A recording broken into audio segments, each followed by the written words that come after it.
Donc nous essayons aujourd'hui si je puis dire, de terminer cet effort que nous avons fait de nous pencher sur cette pensée de saint Anselme, qui est extrêmement importante et qui a été une étape dans cet itinéraire de la pensée médiévale. Notamment, je l'ai dit la dernière fois, à cause de la postérité de sa pensée jusque dans la pensée moderne. Et j'aimerais aujourd'hui que nous nous arrêtions un petit peu davantage sur le sens de sa recherche, de son itinéraire, et puis nous essaierons ensuite de conclure, si je puis dire, ce que nous avons essayé de faire cette année, parce que saint Anselme, comme j'ai dit la dernière fois, d'une certaine façon, représente la fin des écoles monastiques. Bien sûr qu'elle continue, mais il y aura une nouveauté qui apparaît très vite après lui, dès le XIIe siècle.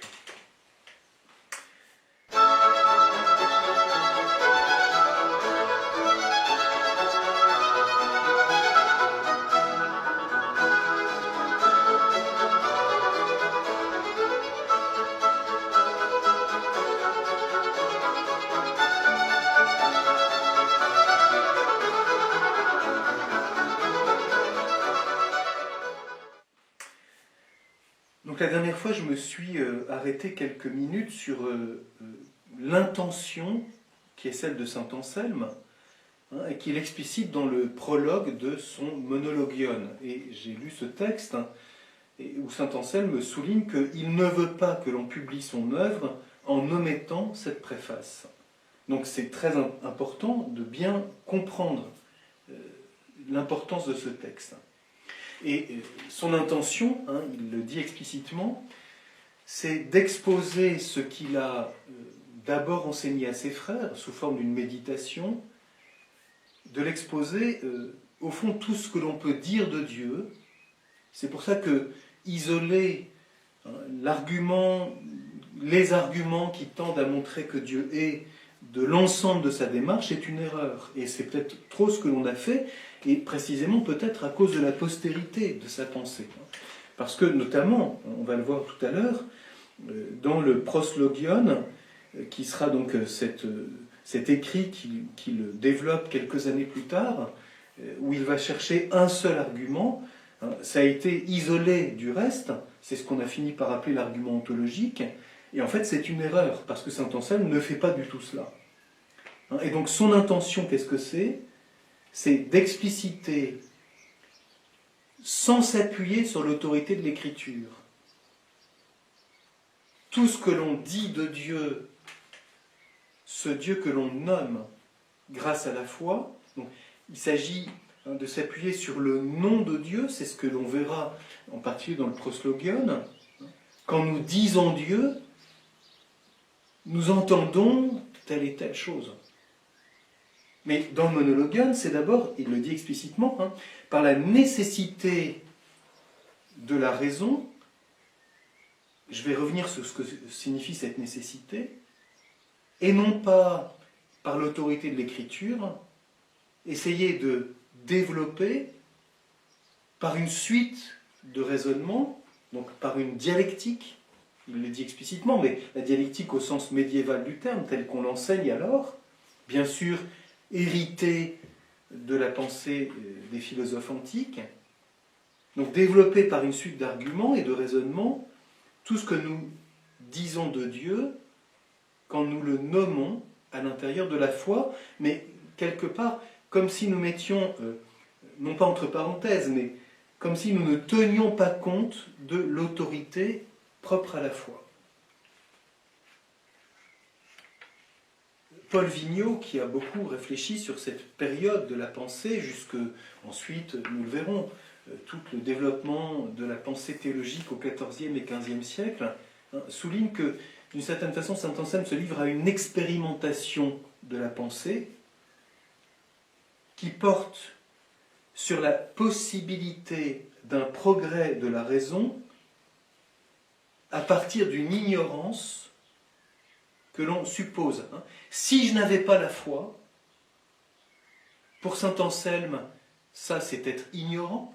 Il dira même dans le Proslogion que c'est l'insipiens, en citant le psaume, donc l'insensé qui dit que Dieu n'est pas.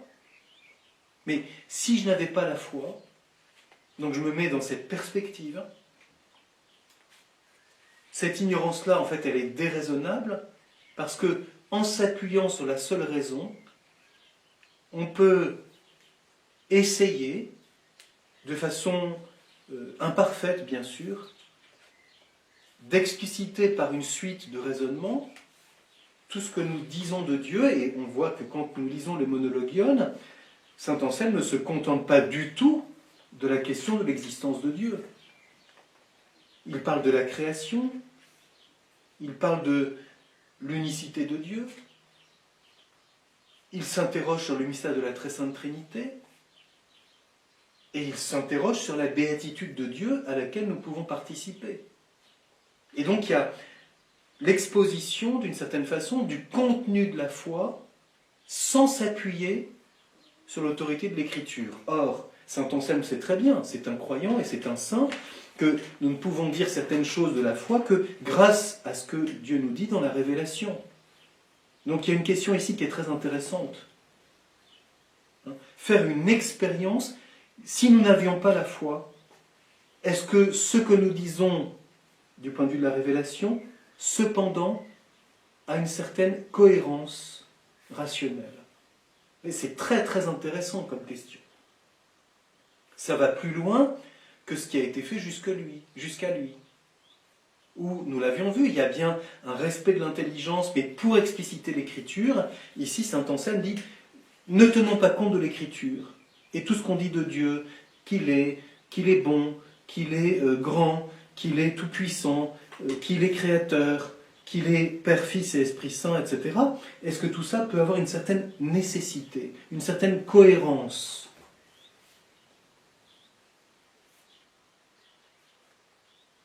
Donc, se mettre dans la position de l'ignorant, c'est-à-dire de celui qui n'a pas la foi. Est-ce que cependant, ce que l'on dit de Dieu, quand on est croyant, a une certaine rationalité? C'est une très belle question. Bien sûr que saint Anselme n'est pas dans la perspective moderne qui consisterait à mettre peu à peu une séparation entre la foi et la pensée. Il faut exclure la foi pour penser.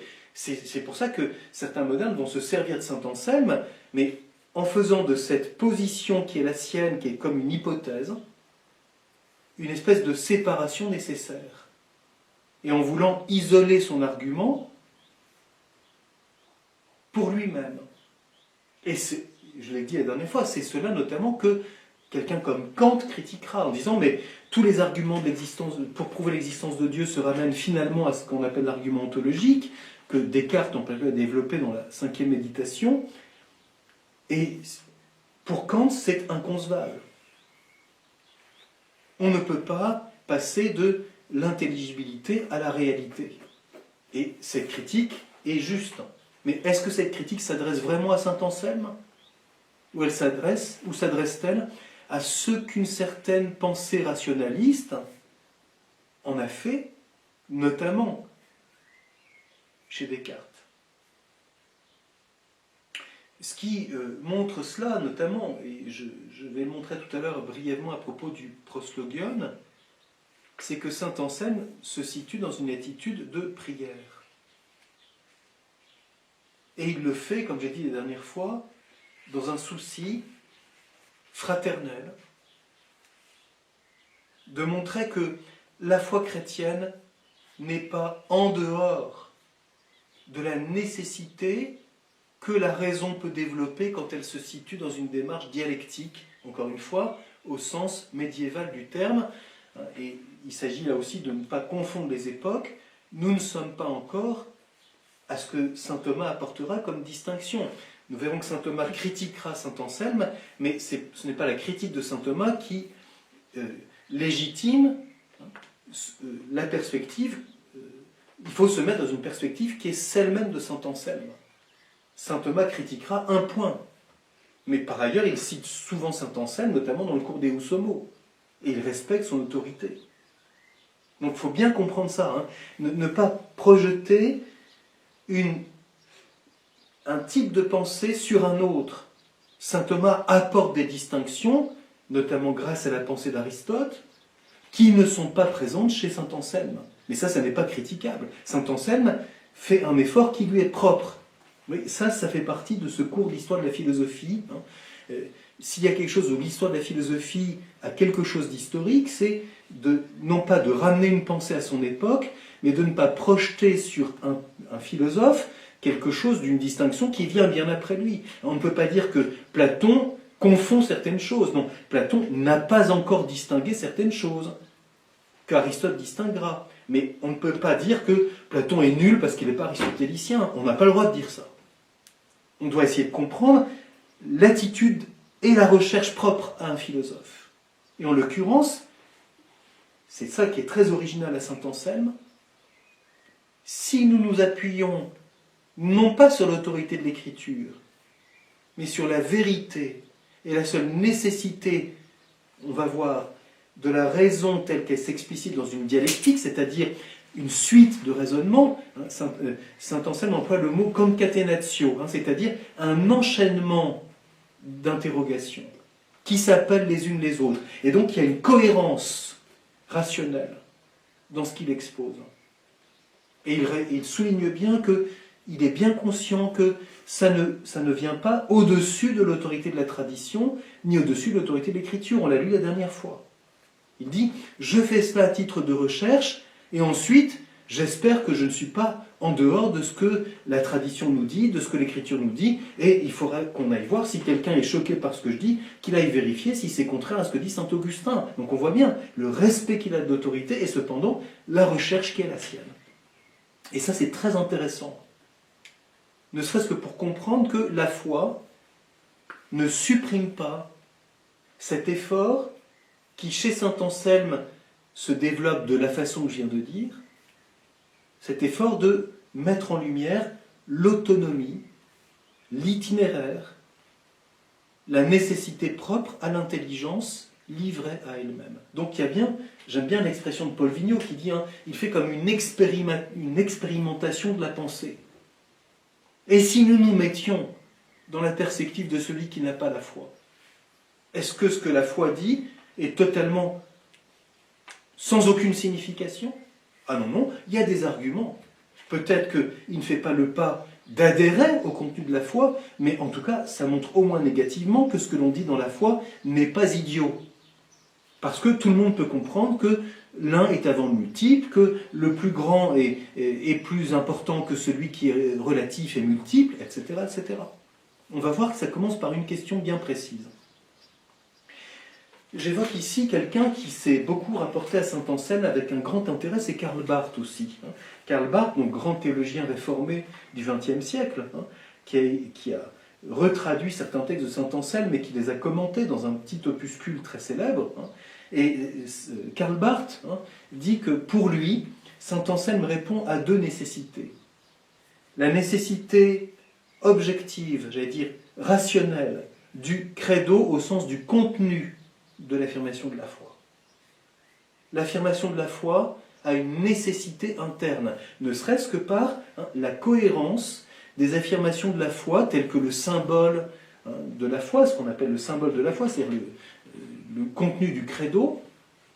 Il y a, bien sûr que, comme le dira plus tard saint Thomas, certaines choses ont été explicitées face à des hérésies, mais il y a une certaine cohérence.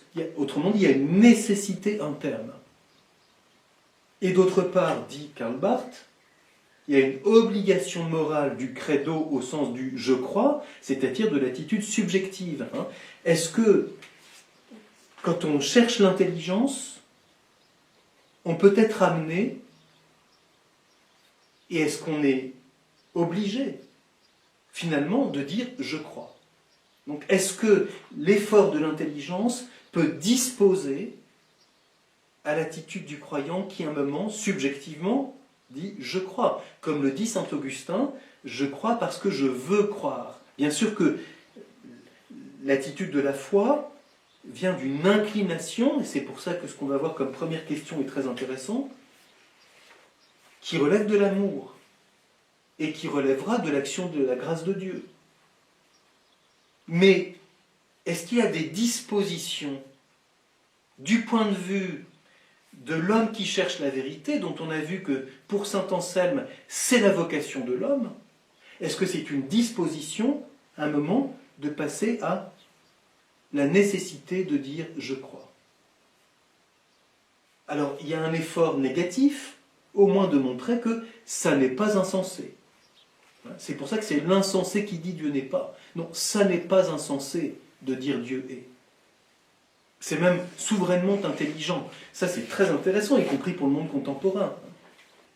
L'affirmation Dieu est, ce n'est pas une attitude purement subjective, affective de quelqu'un qui est en manque. C'est quelque chose de souverainement intelligent. Et ça peut se montrer d'une façon raisonnée, raisonnable. Bien sûr qu'il y a un passage dans l'adhésion de foi, puisqu'elle touche quelque chose de surnaturel. Mais elle n'est pas contraire à la recherche de la vérité dont l'homme est capable. Elle lui apporte même une vérité nouvelle. C'est le fameux Fides Quaerens Intellectum. N'oublions pas que c'est le titre que saint Anselme a d'abord donné au proslogion. Fides Quaerens Intellectum. Et c'est quelque chose qui vient, on le sait, de saint Augustin. Mais je crois, la foi cherchant l'intelligence. Parce que la foi relève de l'intelligence. Elle n'est jamais contraire à l'intelligence, livrée à ses seules capacités. C'est quelque chose que nous avons déjà vu dans tout l'effort des pères d'Église, depuis saint Justin, saint Irénée, Boès, etc., saint Augustin. Mais saint Anselme pousse cette question un peu plus loin. Alors, c'est intéressant de voir que quelqu'un comme Karl Barth dit « Je résume saint Anselme à ces deux questions, la nécessité du credo dans son contenu, c'est-à-dire il y a une cohérence qui comporte une nécessité, ça ne peut pas être autrement. Mais d'où doit-on partir pour saisir cette nécessité interne des affirmations de la foi? Donc là, on est dans une perspective théologique. Mais si c'est une nécessité, ça n'est pas contraire à l'intelligence, c'est l'intelligence qui va expliciter. Donc ça, c'est bien montrer que la théologie est quelque chose qui comporte l'intelligence. Et d'autre part, la nécessité au sens de l'obligation, non pas de l'obligation forcée, bien sûr, mais à un moment donné, en cherchant la vérité, est-ce que j'en arrive à « il est nécessaire de croire ».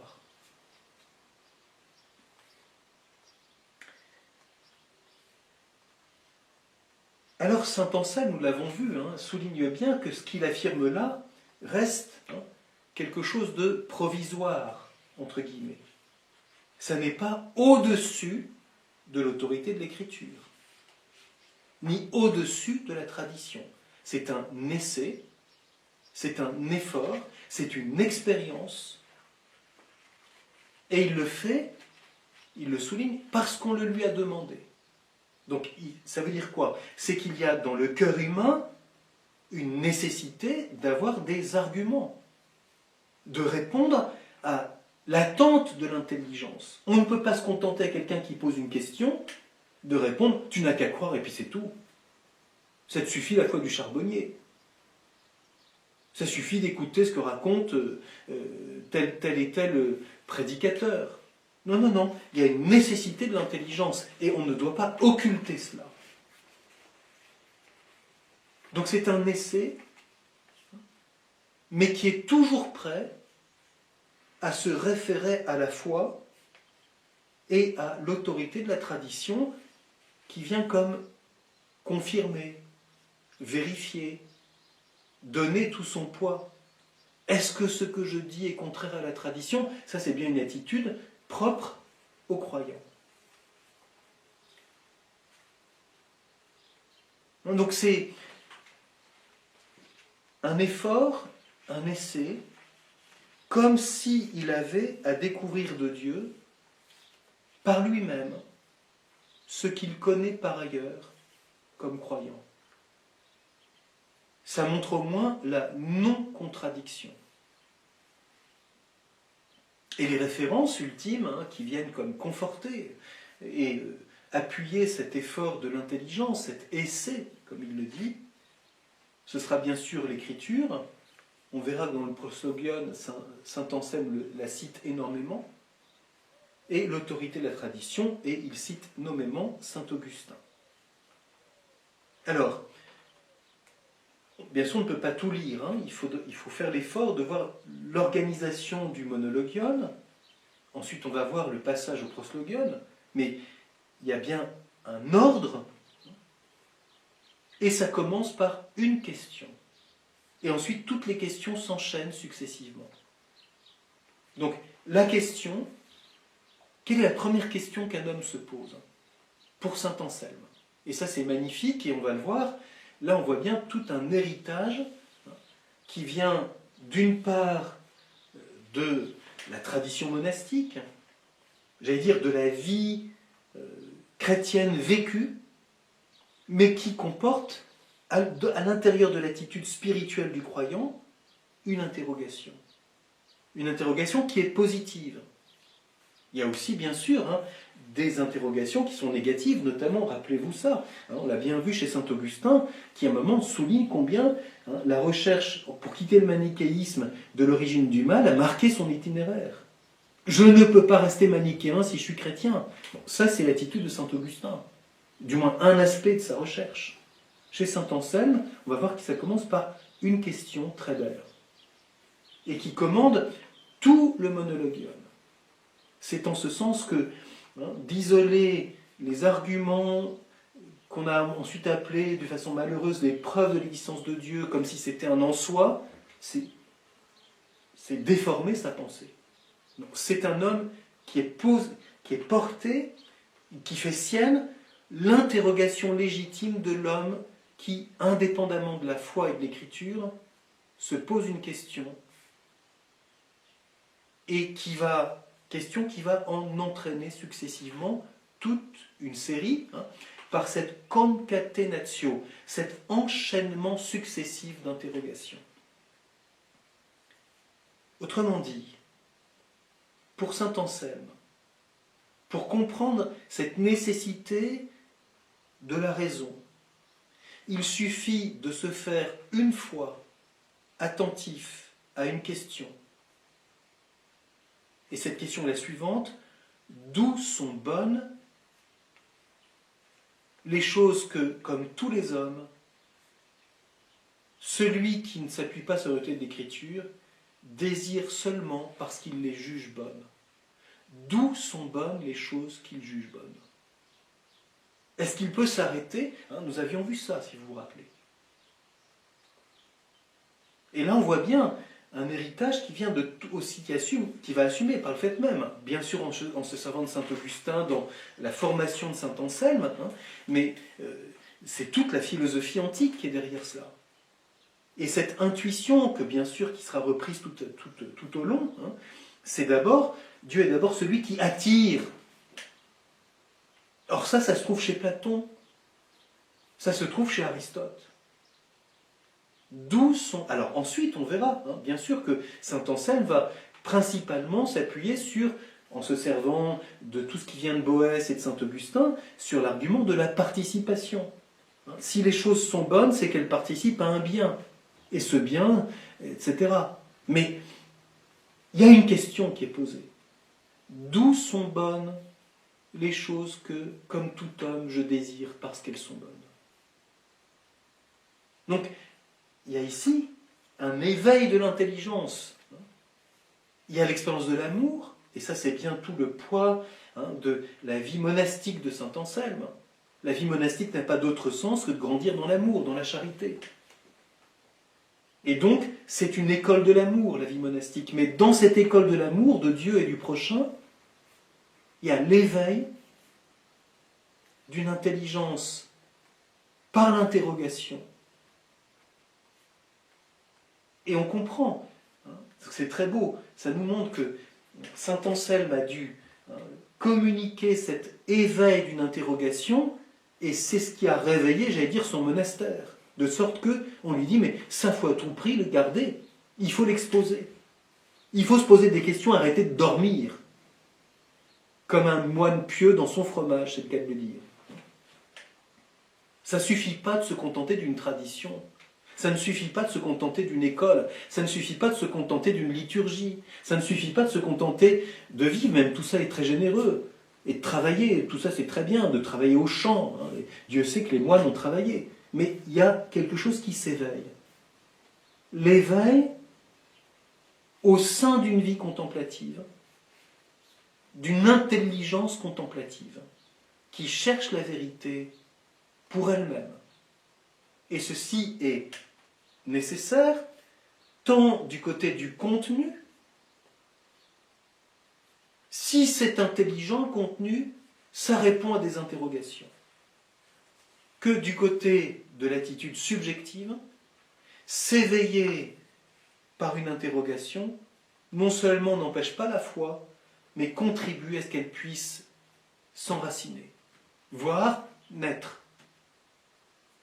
Avec ce souci, comme j'avais dit la dernière fois, là aussi, la vie monastique du XIe siècle au Bec n'est pas séparée, parce qu'à l'époque, on n'est pas dans la période d'aujourd'hui. Donc, à l'époque, les monastères sont les foyers spirituels de la vie chrétienne. Il ne faut pas oublier que les paroisses apparaissent au Concile de Trente, au sens précis. Jusque-là, le tissu ecclésial est avant tout monastique et épiscopal. Mais on est encore dans l'âge féodal. Et les abbayes, qui sont tous les 20, 25, 30 kilomètres, c'est le maillage du territoire. C'est le lieu vivant de la foi. Et donc, il y a une question qui est celle de l'évangélisation. Que répondre à celui qui n'a pas la foi? Est-ce qu'on est des espèces de zombies isolés dans une clôture avec un cloître en sortant, en se protégeant du mieux qu'on peut? Alors ça, c'est une vision tout à fait moderne. Les monastères sont des foyers de vie qui accueillent les pauvres, mais qui accueillent aussi la recherche intellectuelle. C'est pour ça qu'ensuite on verra le passage à l'université, quelque chose de tout à fait intéressant. Mais jusque-là, avec l'âge des communes, l'âge féodal, c'est l'âge des lieux de monastères qui sont des lieux de vie. Donc, comment s'éveille la vie de l'intelligence? Par l'interrogation. Et ça, c'est tout à fait philosophique. La foi n'est pas un éteignoir de l'interrogation de l'intelligence. Elle est au contraire une exigence de s'interroger. C'est très beau parce qu'on pressent dans cette ferveur de saint Anselme, qui accepte de répondre malgré ce qu'il estime être son incapacité, cette espèce de ferveur qui éveille l'intelligence. Au fond, c'est ce qu'on peut faire. C'est la grâce de Dieu qui éveille avant tout et qui fortifie avant tout en nous la vie théologale. Mais comment y contribuer? Alors c'est très beau qu'il y ait cette espèce d'expérimentation. Et si je n'avais pas la foi? Et si je ne regardais pas l'autorité de l'Écriture? Le danger, c'est de dire l'Écriture a dit que, l'Église a dit que, le catéchisme a dit que, puis ça me suffit, je ne me pose plus de questions, moi j'ai la réponse à tout, moi. Moi je suis croyant, moi. Non, non, non, non. Il y a une interrogation, et cette interrogation, elle est celle de l'homme. Autrement dit, le moine reste un homme. Et d'ailleurs, il n'est pas exempt de combats que la foi peut susciter. Il n'est pas exempt de la possibilité d'un doute. Il n'est pas exempt d'être heurté par certaines affirmations de l'Écriture et donc d'aller plus loin, de se dire mais pourquoi c'est comme ça? Il n'est pas exempt de l'exigence de la vie chrétienne, qui n'est pas exactement dans le prolongement du rêve humain que l'on peut avoir d'aller au paradis terrestre. Le cloître, c'est pas le paradis terrestre. C'est le paradis de la croix, c'est pas tout à fait pareil. Et donc, l'intelligence doit se réveiller. Là, c'est très beau parce qu'on voit chez saint Anselme cette espèce d'achèvement ou d'aboutissement de cette longue tradition de pourquoi les monastères ont-ils gardé l'effort intellectuel de l'Antiquité. Donc, quittons ces chaînes le christianisme a tout zigouillé de l'effort antique. Et grâce à Dieu, si je puis dire, plus exactement, grâce à des gens qui ont enfin envoyé promener la foi, on a retrouvé l'Antiquité, l'effort intellectuel, la philosophie, et en plus c'est grâce aux traductions des Arabes. Tout ça est faux. Ce sont d'abord les monastères, dans des périodes extrêmement rudes, qui ont conservé et transmis. Et j'avais montré comment chez Jean Scott Erigen, chez tous ces grands noms qui précèdent saint Anselme, il y a cette exigence au cœur de la vie monastique de connaître les textes, de cultiver les textes et l'intelligence. Et ce qui s'est fait, il n'y avait pas l'imprimerie, grâce à des travaux de Romains, des moines qui ont passé leur temps à copier des textes. Travail obscur s'il en est. C'est très intéressant parce que c'est sur ce terreau qu'ensuite naîtra ce développement nouveau, avec cet effort de l'intelligence qui sera organisé d'une façon plus scientifique, avec l'université, avec l'âge d'or des XIIe et XIIIe siècles surtout. Et ensuite, les questions qui apparaîtront, qu'il ne faut pas transposer au XIe siècle, au XIVe siècle, chez Occam, chez Don Scott, etc., ce que nous verrons bien plus tard. Alors, pour bien illustrer ça, je veux lire le début du Monologion, ce chapitre premier, où on voit l'éveil de cette première interrogation. Et donc, si on suit ça, et qu'on lit le Monologion plume à la main, on voit que successivement toutes les interrogations qui sont posées. Jusque aux questions sur, dans l'unité, qu'est-ce que c'est que l'affirmation des trois personnes. Donc c'est au chapitre 1er du Monologion.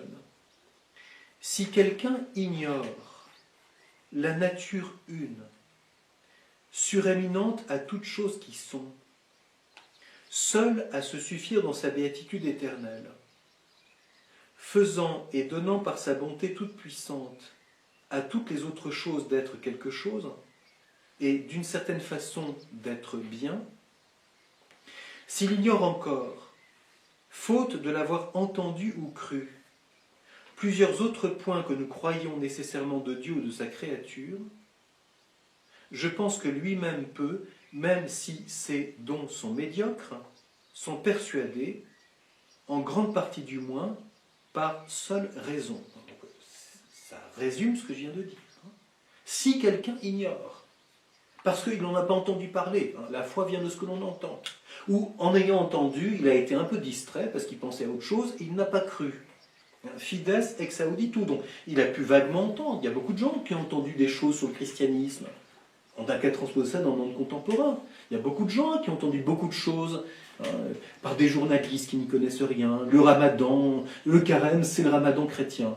Ce genre de bêtises que l'on entend. Il y a beaucoup de gens qui entendent vaguement par tradition. Donc, s'ils ne connaissent pas, ils peuvent s'en persuader, même si leurs dons sont médiocres. Pas très fut-fut. S'en persuader, en grande partie du moins, par seule raison. Donc c'est très intéressant. Autrement dit, le contenu de la foi a un sens. Après, y croire va comporter une attitude et un don de Dieu. Mais au moins, quitter l'a priori que tout ce que racontent les chrétiens, c'est de la bêtise.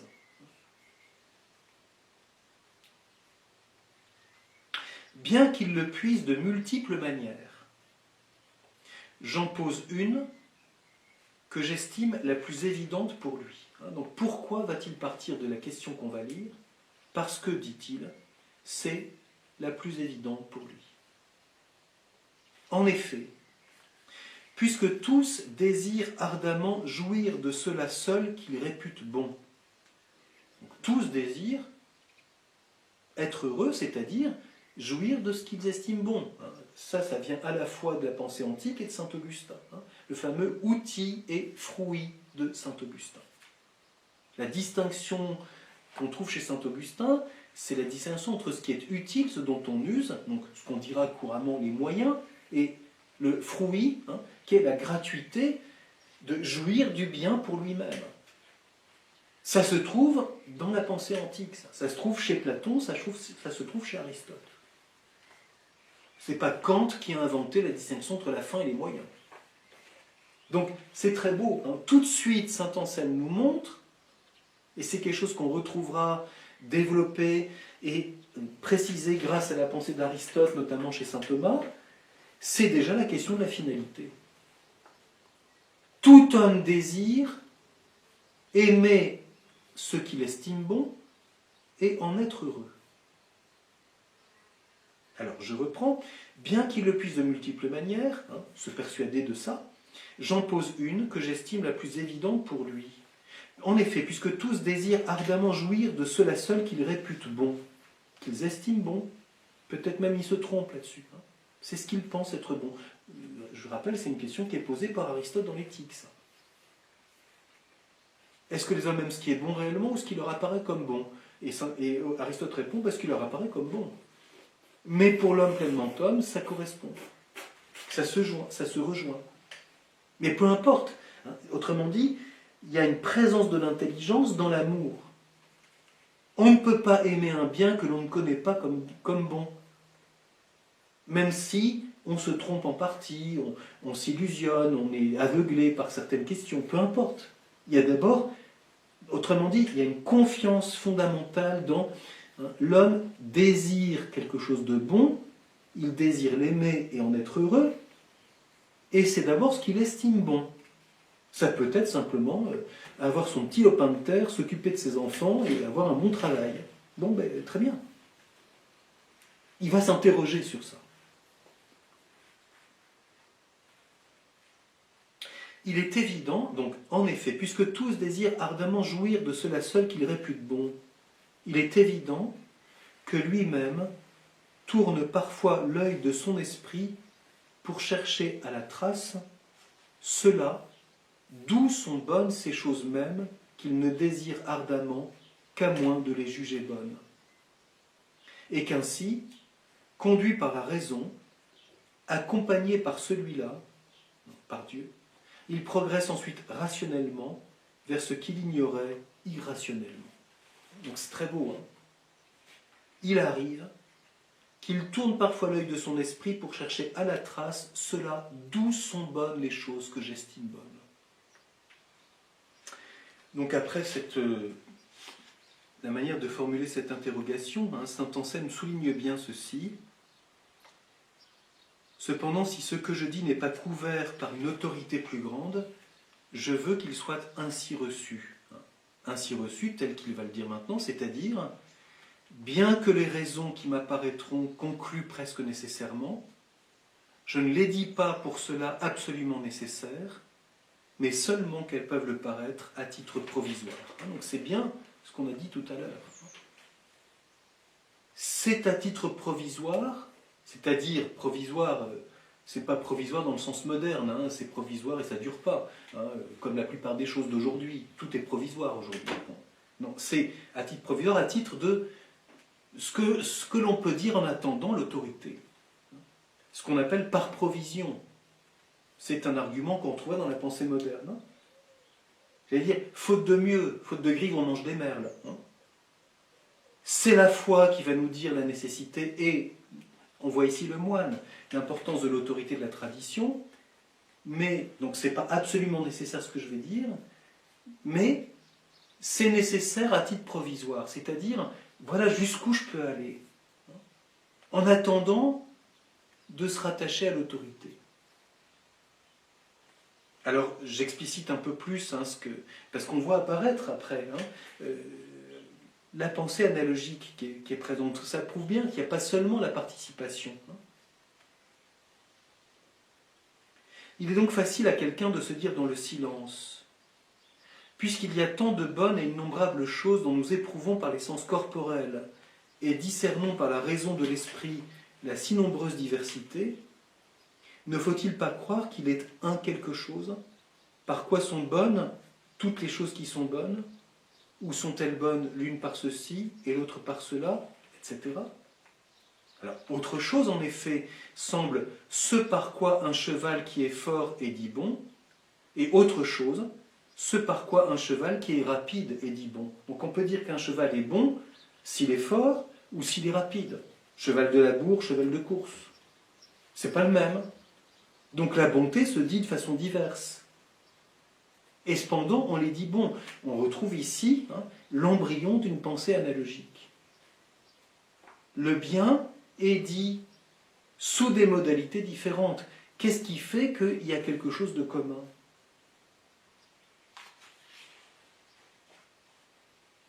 Qui alors, un peu plus loin, qui alors doutera que cela même par quoi toutes choses sont bonnes soit un grand bien ? Il est bon par lui-même, puisque tout bien est par lui. Il suit donc que toutes les autres choses sont bonnes par autre chose que ce qu'elles sont, et que lui seul est bon par lui-même. Mais nul bien, qui est par autre chose, n'étant égal ou plus grand que ce bien, qui est bon par soi, ce bien seul est suréminemment bon, qui seul est bon par soi. Donc on voit bien ici ce passage de tous les biens multiples et qui sont bons sous des modalités différentes, à ce par quoi toutes ces choses sont bonnes, qui lui étant bon par soi, est cause de toute la bonté qui est en dehors de lui. Est en effet suréminent cela qui surémine sur les autres choses de telle sorte qu'il n'est ni égal ni plus excellent. Ce qui est suréminemment bon, étant aussi suréminemment grand, il est par suite un quelque chose qui est suréminemment bon et grand, c'est-à-dire suréminent à toutes choses qui sont. Et là on voit la suite des chapitres qui s'annoncent. Du bien on va passer au grand, du grand on va passer à l'être, etc. Donc on voit bien, c'est pour ça qu'on parle de concatenatio. Le bon suréminent est forcément éminemment bon, donc il est plus grand que tout, et s'il est meilleur et plus grand que tout, il est forcément au-dessus de tout ce qui est, et donc il est premier dans l'être, etc. Donc là, il y a bien un enchaînement, tel que saint Anselme l'expose. Donc par ce discours, c'est un raisonnement au niveau du langage. Qu'est-ce que l'on peut dire dans une nécessité interne de ce que nous disons de Dieu par ailleurs, quand nous disons par la foi qu'il est tel, tel, tel. Donc on s'appuie sur le nom de Dieu, mais ce que l'on dit de lui n'est pas inintelligible. Et je souligne, comme je l'ai dit tout à l'heure, la première interrogation porte sur la bonté. Donc c'est l'ouverture au bien par l'amour, et à l'intérieur de cette ouverture à ce qui est bon, la recherche de la vérité, l'éveil de l'intelligence, d'où sont bonnes les choses que nous désirons parce qu'elles sont bonnes, que s'éveille cette recherche de Dieu. De là on passe à la grandeur, de là on passe à l'être, donc il y a bien déjà un ordre pensé par saint Anselme dans toutes les affirmations que nous disons à propos de Dieu. Dieu est il est bon par-dessus tout, il est le grand, il est tout puissant, autrement dit, il est de toute nécessité, etc. Alors je ne vais pas plus loin dans ce monologion, simplement peut-être lire le dernier chapitre, qui est le chapitre 80, pour voir comment saint Anselme conclut cet itinéraire d'exposition par la seule raison de ce que nous disons de Dieu. Il semble, bien plus il est indiscutablement assuré que ce qui est dit Dieu n'est pas rien, et qu'à cette seule essence suréminente est proprement assigné le nom de Dieu. Donc on retrouve le nom de Dieu à la fin. Quiconque assurément dit Dieu est, qu'il soit un ou plusieurs, ne reconnaît qu'une certaine substance qu'il juge au-dessus de toute nature qui n'est pas Dieu, et qui doit être vénérée par les hommes en raison de son éminente dignité, priée en toute nécessité pressante. Mais qui doit être autant vénéré pour sa dignité, autant supplié pour toute chose, que l'esprit suréminemment bon et puissant qui domine et régit toute chose. On retrouve le point de départ. Qui doit être vénéré? Qui doit être prié?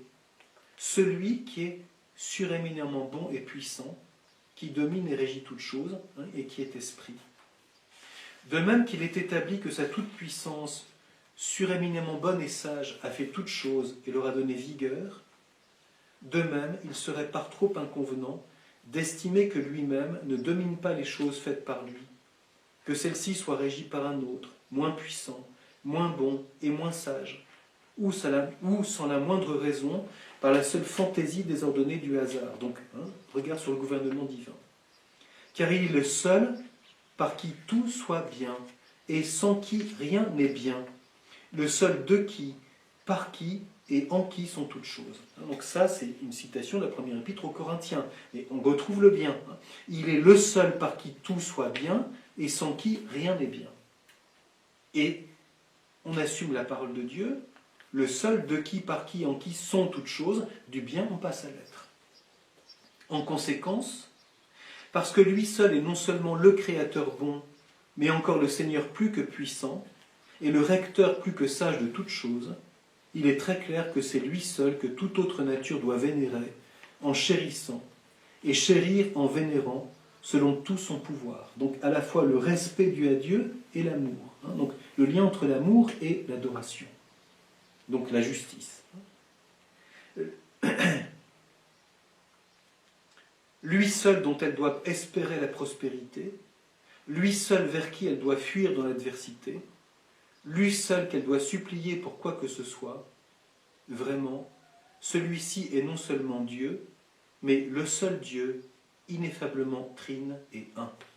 Voilà la conclusion, le dernier chapitre de ce monologion. Alors très rapidement, et puis nous nous arrêterons là pour cette année, Saint Anselme, à peu près une petite dizaine d'années après ce monologion, a éprouvé le besoin d'écrire un nouvel opuscule qui est beaucoup plus court, qui ne fait qu'une vingtaine de chapitres, et il expose dans le préambule, donc ce qui ensuite a été diffusé sous le titre Proslogion, c'est-à-dire, alors que le monologion c'est un soliloque, c'est une méditation avec soi-même, où on se situe dans la perspective de celui qui ne connaîtrait pas par la foi, le proslogion, c'est un dialogue, du moins, se présente comme un dialogue. Proslogion, c'est parler vers quelqu'un. Alors je veux lire simplement le préambule où saint Anselme dit qu'il n'est pas entièrement satisfait de cet ouvrage qu'est le monologion. Après avoir publié, donc c'est à peu près une dizaine d'années plus tard, sur les prières pressantes de quelques frères, certains opuscules en exemple de méditation sur la raison de la foi, au nom de qui résonne en silence à part lui, et explore ce qu'il ne sait pas.